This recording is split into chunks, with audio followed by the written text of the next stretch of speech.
नमस्कार, आदाब, सत श्री अकाल। आप सभी का तहे दिल से इस्तकबाल करता है आपका ये दोस्त राजेश, और लेकर आया है आज कहानी। कौन सी कहानी की बताऊंगा, लेकिन सबसे पहले मैं उन मित्रों को अग्रिम शुभकामनाएं देना चाहता हूं जो जून 2025 में हिंदी विषय के साथ नेट जेआरएफ की परीक्षा देने वाले हैं। तो चलिए, आपके ही पाठ्यक्रम में है राजेंद्र बाला घोष बंग महिला की कहानी चंद्रदेव से मेरी बातें। यहाँ राजेंद्र बाला घोष जी ही बंग महिला के नाम से सुविख्यात थीं और उन्होंने अपनी ये कहानी लिखी चंद्रदेव से मेरी बातें, जो 1904 ईस्वी में सरस्वती नामक पत्रिका में प्रकाशित हुई थी। और आपको थोड़ी सी पृष्ठभूमि ये बताते चलें कि 1899 से 1905 तक लॉर्ड कर्जन भारत का प्रशासक था, यानी वाइसरॉय था। उन्होंने कई कमीशंस यानी आयोगों की स्थापनाएं की और कई विभाजनकारी फैसले लिए। फूट डालो, शासन करो की नीति तो थी ही अंग्रेज़ों की। धार्मिक आधार पर 1905 में बंगाल का विभाजन भी लॉर्ड कर्जन ने ही किया था। तो आप समझ सकते हैं कि उसकी नीतियों से तत्कालीन साहित्यकार और बुद्धिजीवी वर्ग कितना उद्वेलित होगा। तो ये चंद्रदेव से मेरी बातें नामक कहानी भी एक व्यंग्यपरक रचना है जो लॉर्ड कर्जन को लपेटती है, उसके शासन प्रशासन के बारे में व्यंग्य करती है और पत्रात्मक शैली में लिखी गई है। तो चलिए प्रारंभ करते हैं कहानी को। चंद्रदेव से मेरी बातें, लेखिका राजेंद्र बाला घोष अर्थात बंग महिला, वाचन स्वर आपके दोस्त राजेश का। भगवान चंद्रदेव, आपके कमलवत कोमल चरणों में इस दासी का अनेक बार प्रणाम। आज मैं आपसे दो चार बातें करने की इच्छा रखती हूँ। देखो, सुनी अनसुनी सी मत कर जाना, अपने बड़प्पन की ओर ध्यान देना। अच्छा, कहती हूँ सुनो। मैं सुनती हूँ आप इस आकाश मंडल में चिरकाल से वास करते हैं। क्या ये बात सत्य है? यदि सत्य है तो मैं अनुमान करती हूँ कि इस सृष्टि के साथ ही साथ अवश्य आपकी भी सृष्टि हुई होगी। तब तो आप ढेर दिन के पुराने बूढ़े कहे जा सकते हैं। ये क्यों? क्या आपका डिपार्टमेंट में ट्रांसफ़र होने का नियम नहीं है? क्या आपकी गवर्नमेंट पेंशन भी नहीं देती? बड़े खेद की बात है। यदि आप हमारी न्यायशील गवर्नमेंट के किसी विभाग में सर्विस करते होते तो अब तक आपकी बहुत कुछ पदोन्नति हो गई होती और ऐसी पोस्ट पर रहकर भारत के कितने ही सुरम्य नगर, पर्वत, जंगल और झाड़ियों में भ्रमण करते। अंत में इस वृद्ध अवस्था में पेंशन प्राप्त कर काशी जैसे पुनीत और शांति धाम में बैठकर हरि नाम स्मरण करके अपना परलोक मनाते। ये हमारी बड़ी भारी भूल हुई। भगवान चंद्रदेव, क्षमा कीजिए। आप तो अमर हैं, आपको मृत्यु कहाँ, तब परलोक बनाना कैसा? ओहो, देवता भी अपनी जाति के कैसे पक्षपाती होते हैं। देखो ना, चंद्रदेव को अमृत देकर उन्होंने अमर कर दिया। तब यदि मनुष्य होकर अंग्रेज अपने जाति वालों का पक्षपात करें तो आश्चर्य ही क्या है। अच्छा, यदि आपको अंग्रेज जाति की सेवा करना स्वीकार हो तो एक एप्लीकेशन हमारे आधुनिक भारत प्रभु लॉर्ड कर्जन के पास भेज देंगे। आशा है कि आपको आदरपूर्वक अवश्य आह्वान करेंगे, क्योंकि आप अधम भारतवासियों की भांति कृष्णांग तो हैं ही नहीं, जो आपको अच्छी नौकरी देने से उनकी गौरांग जाति कुपित हो उठेगी। और फिर आप तो सुयोग्य, कार्यदक्ष, परिश्रमी, बहुदर्शी, कार्यकुशल और सरल स्वभाव महात्मा हैं। मैं विश्वास करती हूँ कि जब लॉर्ड कर्जन हमारे भारत के स्थायी भाग्य विधाता बनकर आवेंगे तब आपको किसी कमीशन का मेंबर नहीं तो किसी मिशन में भर्ती करके वे अवश्य ही भेज देवेंगे, क्योंकि उनको कमीशन और मिशन दोनों ही अत्यंत प्रिय हैं। आपके चंद्रलोक में जो रीति और नीति सृष्टि के आदिकाल में प्रचलित थे वे ही सब अब भी हैं। पर यहाँ तो इतना परिवर्तन हो गया है कि भूत और वर्तमान में आकाश पाताल का सा अंतर हो गया है। मैं अनुमान करती हूँ कि आपके नेत्रों की ज्योति भी कुछ अवश्य ही मंद पड़ गई होगी, क्योंकि आधुनिक भारत संतान लड़कपन से ही चश्मा धारण करने लगी है। इस कारण आप हमारे दीनहीन क्षीण प्रभ भारत को उतनी दूर से भली भांति न देख सकते होंगे। अतएव आपसे सादर कहती हूँ कि एक बार कृपा कर भारत को देख तो जाइए। यद्यपि इस बात को जानती हूँ कि आपको इतना अवकाश कहाँ, पर 8वें दिन नहीं तो महीने में एक दिन अर्थात अमावस्या को तो आपको हॉलीडे अवश्य ही रहती है। यदि आप उस दिन चाहें तो भारत भ्रमण कर जा सकते हैं। इस भ्रमण में आपको कितने ही नूतन दृश्य देखने को मिलेंगे जिसे सहसा देखकर आपकी बुद्धि जरूर चकरा जाएगी। यदि आपसे सारे हिंदुस्तान का भ्रमण शीघ्रता के कारण न हो सके तो केवल राजधानी कलकत्ता को देख लेना तो अवश्य ही उचित है। वहाँ के कल कारखानों को देखकर आपको ये अवश्य ही कहना पड़ेगा कि यहाँ के कारीगर तो विश्वकर्मा के भी लकड़ दादा निकले।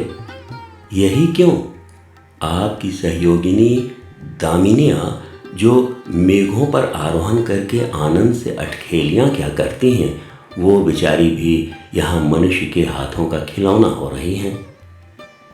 भगवान निशानाथ, जिस समय आप अपनी निर्मल चंद्रिका को बटोर मेघमाला अथवा पर्वतों की ओट से सिंधु के गोद में जा सकते हैं, उस समय यही नीरद वासिनी विश्वमोहिनी सौदामिनी अपनी उज्जवल मूर्ति से आलोक प्रदान कर रात को दिन बना देती है। आपके देवलोक में जितने देवता हैं उनके वाहन भी उतने, किसी का गज, किसी का हंस, किसी का बैल, किसी का चूहा इत्यादि। पर यहाँ तो सारा बोझ आपकी चपला और अग्निदेव के माथे मढ़ा गया है। क्या ब्राह्मण, क्या क्षत्रिय, क्या वैश्य, क्या शूद्र, क्या चांडाल, सभी के रथों का वाहन वही हो रही है। हमारे श्वेतांग महाप्रभुगण जहाँ पर कुछ कठिनाई का सामना आ पड़ा, झट उन्होंने इलेक्ट्रिसिटी को लापटका बस कठिन से कठिन कार्य सहज में संपादन कर लेते हैं। और हमारे यहाँ के उच्च शिक्षा प्राप्त युवक काठ के पुतलों की भांति मुंह ताकते रह जाते हैं। जिस व्योमवासिनी विद्युत देवी को स्पर्श तक करने का किसी व्यक्ति का साहस नहीं हो सकता, वही आज पराये घर में आश्रिता नारियों की भांति ऐसे दबाव में पड़ी है कि वो चूं तक नहीं कर सकती। क्या करें, बेचारी के भाग्य में विधाता ने दासी वृत्ति ही लिखा था। हरि पदोद्भवा त्रैलोक्य पावनी सुरसरी के भी खोटे दिन आए हैं। वो भी अब स्थान स्थान में बंधनग्रस्त हो रही है। उसके वक्षस्थल पर जहाँ तहाँ मोटे बृहदाकार खंभ गाड़ दिए गए हैं। कलकत्ता आदि को देखकर आपके देवराज सुरेंद्र भी कहेंगे कि हमारी अमरावती तो इसके आगे निरी फीकी सी जान पड़ती है। वहाँ ईडन गार्डन तो पारिजात परिशोभित नंदन कानन को भी मात दे रहा है। वहाँ के विश्वविद्यालय के विश्वश्रेष्ठ पंडितों की विश्वव्यापिनी विद्या को देखकर वीणा पाणी सरस्वती देवी भी कहने लग जाएंगी कि निस्संदेह इन विद्या दिग्गजों की विद्या चमत्कारिणी है। वहीं के फोर्ट विलियम के फौजी सामान को देखकर आपके देव सेनापति कार्तिकेय बाबू के भी छक्के छूट जाएंगे, क्योंकि देव सेनापति महाशय देखने में खास बंगाली बाबू से जचते हैं और उनका वाहन भी एक सुंदर मयूर है। बस इससे उनके वीरत्व का भी परिचय खूब मिलता है। वहाँ के मिंट यानी टकसाल को देखकर सिंधु तनया आपकी प्रिय सहोदरा कमला देवी तथा कुबेर भी अकचका जाएंगे। भगवान चंद्रदेव इन्हीं सब विस्मयोत्पादक अपूर्व दृश्यों का अवलोकन करने के लिए आपको सादर निमंत्रित तथा सविनय आहूत करती हूँ। संभव है कि यहाँ आने से आपको अनेक लाभ भी हों। आप जो अनादिकाल से निज उज्ज्वल वपु में कलंक की कालिमा लेपन करके कलंकी, शशांक, शशधर, शाशालांछन आदि उपाधि मालाओं से भूषित हो रहे हैं, सिंधु तनय होने पर भी जिस कालिमा को आप आज तक नहीं धो सके हैं, वही आजन्म कलंक शायद यहाँ के विज्ञानविद पंडितों की चेष्टा से छूट जाए। जब बंबई में स्वर्गीय महारानी विक्टोरिया देवी की प्रतिमूर्ति से काला दाग छुड़ाने में प्रोफेसर गज्जर महाशय फलीभूत हुए हैं, तब क्या आपके मुख की कालिमा छुड़ाने में वे फलीभूत न होंगे? शायद आप पर ये बात भी अभी तक विदित नहीं हुई कि आप और आपके स्वामी सूर्य भगवान पर जब हमारे भूमंडल की छाया पड़ती है, तभी आप लोगों पर ग्रहण लगता है। पर आपका तो अब तक वही पुराना विश्वास बना हुआ है कि जब कुटिल ग्रह राहु आपको निगल जाता है तभी ग्रहण होता है। पर ऐसा थोथा विश्वास करना आप लोगों की भारी भूल है। अतः हे देव, मैं विनय करती हूँ कि आप अपने हृदय से इस भ्रम को जड़ से उखाड़ कर फेंक दें। अब भारत में न तो आपके और न आपके स्वामी भुवन भास्कर सूर्य महाशय के ही वंशधरों का साम्राज्य है, और न अब भारत की वो शश श्यामला स्वर्ण प्रसूता मूर्ति ही है। अब तो आप लोगों के अज्ञात एक अन्य द्वीपवासी परम शक्तिमान गौरांग महाप्रभु इस सुविशाल भारतवर्ष का राज्य वैभव भोग रहे हैं। अब तक मैंने जिन बातों का वर्णन आपसे स्थूल रूप में किया वो सब इन्हीं विद्या विशारद गौरांग प्रभुओं के कृपा कटाक्ष का परिणाम है। यूँ तो यहाँ प्रतिवर्ष पदवी दान के समय कितने ही राज्य विहीन राजाओं की सृष्टि हुआ करती है, पर आपके वंशधरों में जो दो चार राजा महाराजा नाम मात्र के हैं भी, वे काठ के पुतलों की भांति हैं। जैसे उन्हें उनके रक्षक नचाते हैं वैसे ही वे नाचते हैं। वे इतनी भी जानकारी नहीं रखते कि उनके राज्य में क्या हो रहा है, उनकी प्रजा दुखी है या सुखी। यदि आप कभी भारत भ्रमण करने को आएँ तो अपने फैमिली डॉक्टर धन्वंतरी महाशय को और देवताओं के चीफ जस्टिस चित्रगुप्त जी को साथ अवश्य लेते आएँ। आशा है धन्वंतरी महाशय यहाँ के डॉक्टरों के सन्निकट चिकित्सा संबंधी बहुत कुछ शिक्षा का लाभ कर सकेंगे। यदि प्लेग महाराज, ईश्वर न करे, आपके चंद्रलोक या देवलोक में घुस पड़ें तो वहाँ से उनको निकालना कुछ सहज बात न होगी। यहीं जब चिकित्सा शास्त्र के बड़े बड़े पारदर्शी उन पर विजय नहीं पा सकते, तब वहाँ आपके देवलोक में जड़ी बूटियों के प्रयोग से क्या होगा। यहाँ के इंडियन पीनल कोड की धाराओं को देखकर चित्रगुप्त जी महाराज अपने यहाँ की दंड विधि को बहुत कुछ सुधार सकते हैं। और यदि बोझ न हो तो यहाँ से वे 2-4 टाइपराइटर भी खरीद ले जाएं। जब प्लेग महाराज के अपार अनुग्रह से उनके ऑफिस में कार्य की अधिकता होवे, तब उससे उनकी राइटर्स बिल्डिंग के राइटर्स के काम में बहुत ही सुविधा और सहायता पहुँचेगी। वे लोग 2 दिन का काम 2 घंटे में कर डालेंगे। अच्छा, अब मैं आपसे विदा होती हूँ। मैंने तो आपसे इतनी बातें कहीं, पर खेद है आपने उनके अनुकूल या प्रतिकूल एक बात का भी उत्तर न दिया। परंतु आपके इस मौनावलंबन को मैं स्वीकार का सूचक समझती हूँ। अच्छा, तो मेरी प्रार्थना को कबूल करके एक दफ़ा यहाँ आइएगा ज़रूर।